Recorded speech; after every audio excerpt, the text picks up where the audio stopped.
Un saludo para todos, ¿cómo están? El día de hoy quiero seguir con esta línea de insuficiencia cardíaca, pero enfocado también ya un poco más en la rehabilitación cardiovascular de nuestros pacientes, ya que hemos hablado de diferentes temas que abordan en la rehabilitación como tal. Entonces, la rehabilitación cardiovascular se podría definir que es un abordaje que está realizado con diferentes profesionales que conforman el equipo multidisciplinario y cuya finalidad es una mejor calidad de vida, que el paciente mejore su sintomatología, que el paciente pueda tener una vida lo más digno posible, enfocados en una intervención personalizada.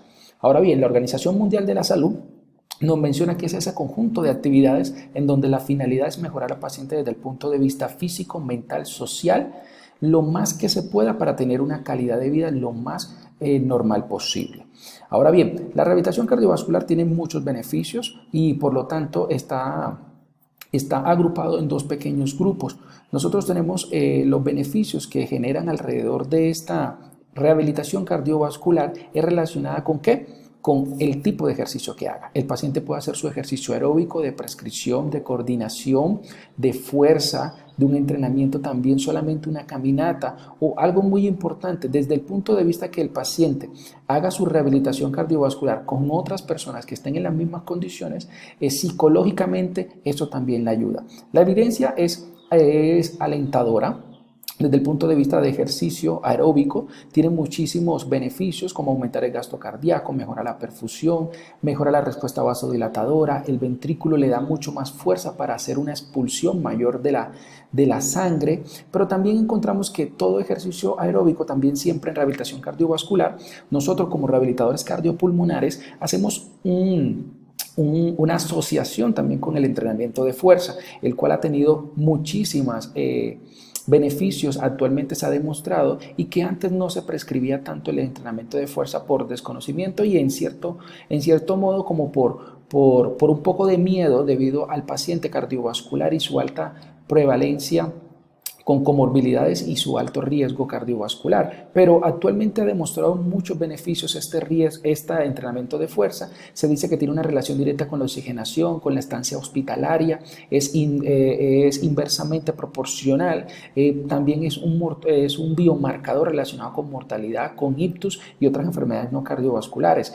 En este metaanálisis muy importante hicieron con 38 estudios en donde la población de estudio fue casi 2 millones de personas y donde lograron determinar que un entrenamiento de fuerza y que estos pacientes tenían mayor fuerza, los que tienen mayor fuerza tienen un riesgo de mortalidad 31% menos de riesgo de mortalidad en comparación con de pronto pacientes que tienen fuerza prensil, es decir, fuerza de agarre menor. También determinaron que los pacientes que tienen unos mayores niveles de fuerza a nivel de la extensión de rodilla tienen un riesgo de mortalidad menor de 14% en comparación con una persona de sus mismas características, pero que tenga unos niveles de fuerza mucho menor.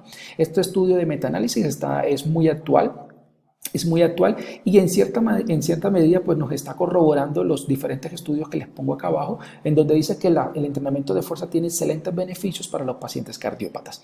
Pero resulta que la prescripción del ejercicio no puede ser así a manera loca, por decirlo así, sino que tiene que ser una prescripción individualizada, porque sabemos que el paciente cardiópata, sus causas pueden ser múltiples y que además está asociado a diferentes patologías, lo cual es importante porque también se tienen que abarcar en nuestra prescripción del ejercicio.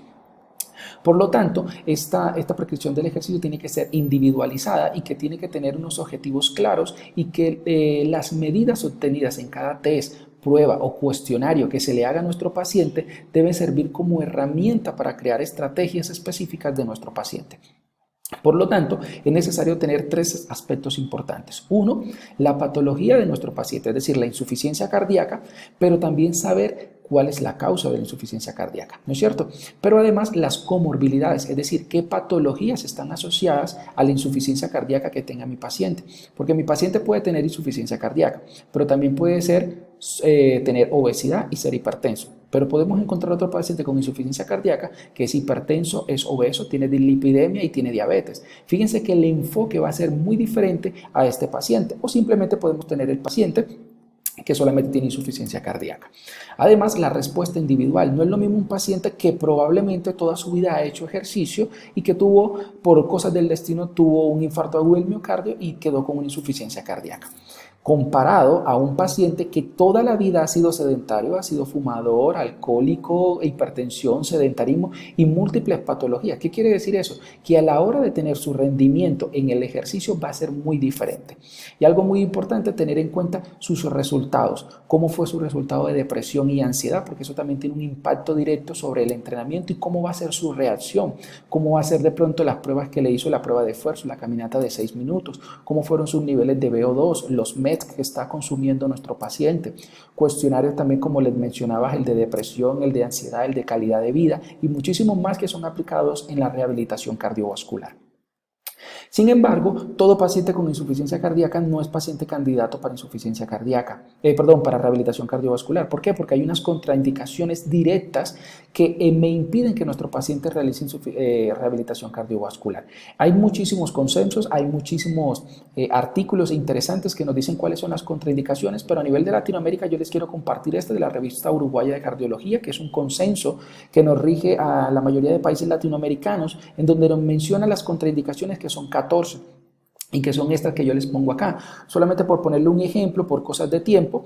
Por ejemplo, si usted tiene su paciente en consulta que va a iniciar su programa de rehabilitación cardiovascular, inicialmente usted le toma la tensión arterial y la sistólica la tiene por encima de 190 o la diastólica por encima de 120, es un paciente que tiene que irse a urgencias para su tratamiento con su médico, y que cuando estabilice o normalice sus cifras tensionales es un paciente que puede hacer rehabilitación cardiovascular. Es un paciente de pronto que tiene el infarto agudo, fue de pronto hoy en la tarde y ya en la noche quiere hacer rehabilitación cardiovascular, no puede hacer rehabilitación cardíaca. El paciente donde tiene una valvulopatía en donde no ha sido todavía corregida y está comprometiéndome la funcionalidad cardíaca, es un paciente que no puede hacer rehabilitación cardiovascular. Una diabetes descompensada es probablemente un paciente que usted llega con sintomatología compatible de una diabetes, usted le toma por medio de un glucómetro sus niveles y tiene una glucometría en 200, en 300, hasta 500, es una locura, por lo tanto el paciente no puede hacer rehabilitación cardiovascular. Entonces les invito a que se lean este consenso, es muy interesante y tiene estas contraindicaciones. Pero además, usted cuando llegue su paciente a rehabilitación cardíaca es necesario que usted determine qué tan riesgoso es este paciente para la intervención. Entonces la Asociación Americana de Rehabilitación Cardiopulmonar nos muestra un bajo riesgo, un riesgo moderado y alto riesgo, que según las características del paciente usted lo puede ubicar en estas categorías. Entonces, un ejemplo, si el paciente cuando el médico le realizó el ecocardiograma, tiene una fracción de eyección por encima del 50%, es un paciente que vendría siendo bajo riesgo, porque nos lo dice acá las recomendaciones de esta asociación americana. Sin embargo, son las recomendaciones de la Asociación Americana, pero esta tabla está publicada en el artículo de consenso de la revista uruguaya que les acabo de mencionar.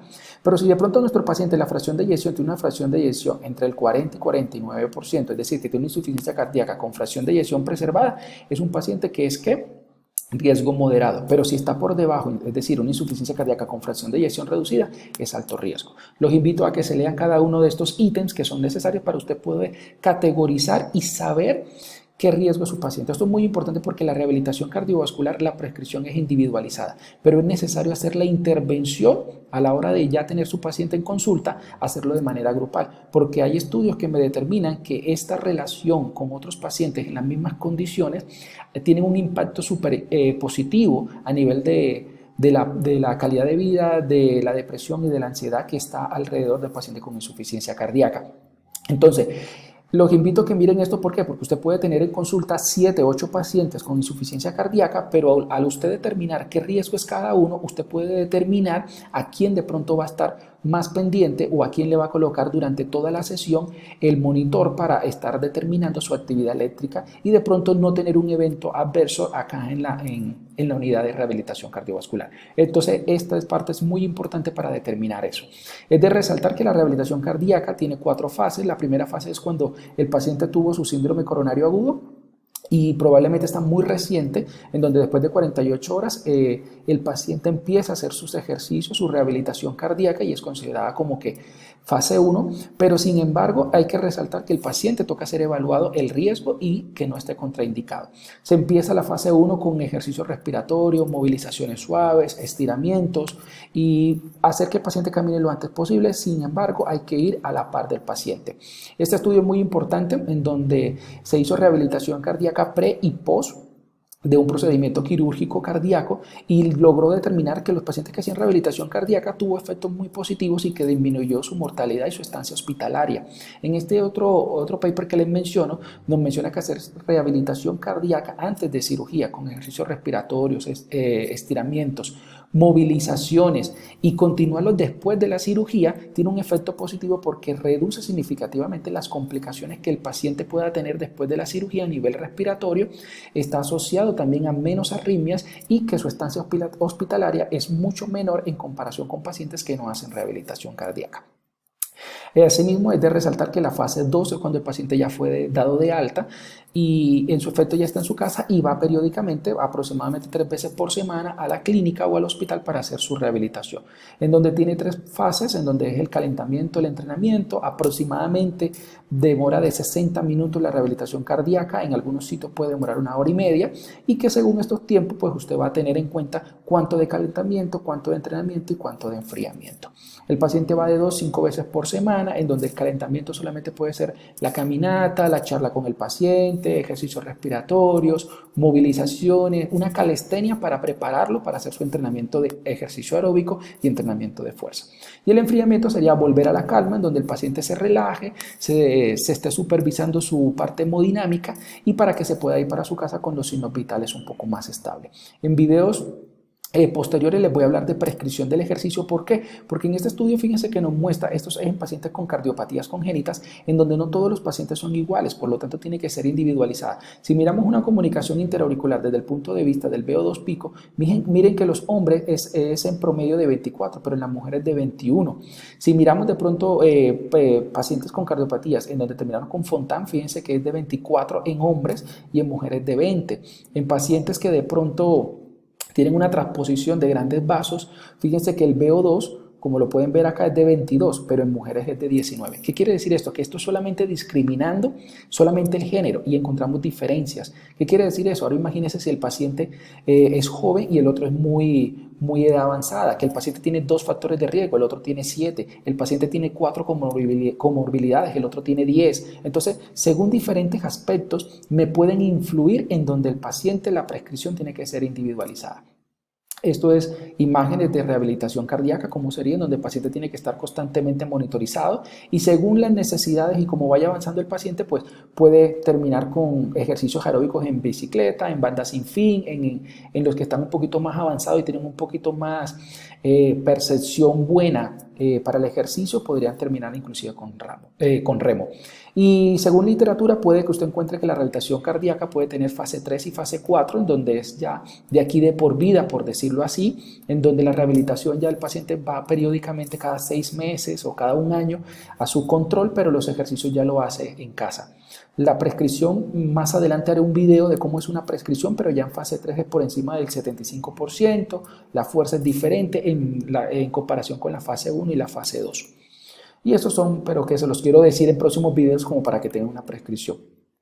Y entrenamiento, hay muchísimos estudios del HIIT y el MIS en donde nos determina, en donde el HIIT o el MIS es diferente, pero eso lo voy a dejar en próximos videos para que ustedes puedan mirar estas comparaciones, cuál es mejor de pronto para un paciente de rehabilitación cardiovascular.